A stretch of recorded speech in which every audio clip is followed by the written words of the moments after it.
Halo teman-teman, di sini kami akan menjelaskan tentang difteri dan asma. Perkenalkan, nama saya Jessica. Saya Cici Huyang. Saya Siti Nurhaliza. Saya Diva. Saya Alfredo. Saya Jordi Fernando.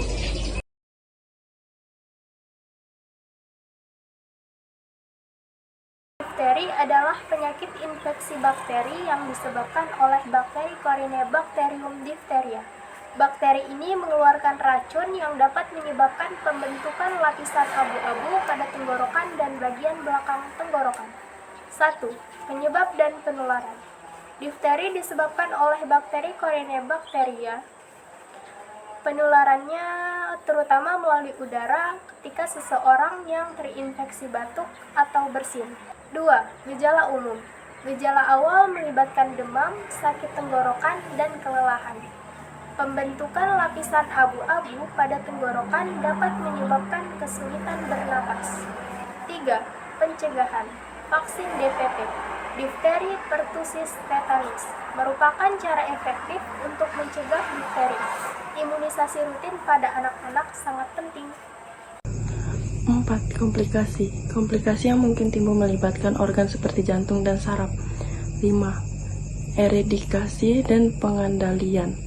Program vaksin massal telah membantu mengurangi insiden difteri di banyak negara. Pengendalian penyakit difteri melibatkan isolasi dan pengobatan individu yang terinfeksi.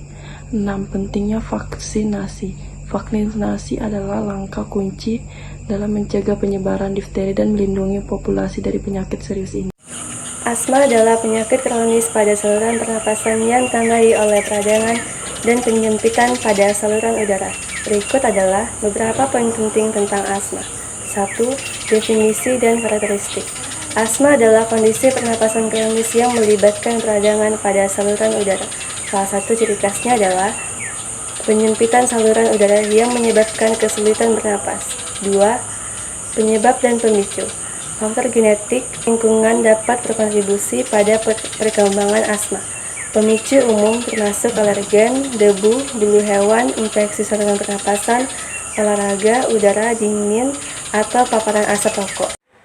3. Gejala. Gejala asma melibatkan sesak nafas, dada terasa berat, batuk dan mengi, atau suara bersiul saat bernafas.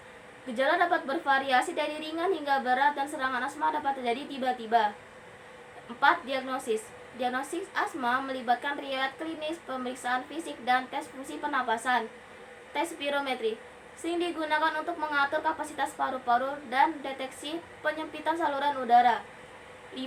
Pengobatan. Pengobatan asma melibatkan pengendalian peradangan dengan penggunaan inhaler kortikosteroid. Bronkodilator digunakan untuk melebarkan saluran udara dan meredakan gejala sesak nafas. Pengelolaan pemicu dan gaya hidup sehat juga penting. 6. Manajemen jangka panjang. Rencana manajemen asma individu susunan bersama dokter untuk mengontrol gejala sehari-hari dan menghindari serangan asma. 7. Pentingnya pendidikan pasien tentang penggunaan inhaler dengan benar, identifikasi pemicu dan pemahaman tentang rencana manajemen sangat penting. Peran vaksinasi influenza. Pasien asma disarankan untuk mendapatkan vaksin influenza sebagai langkah pencegahan terhadap infeksi yang dapat memperburuk kondisi mereka.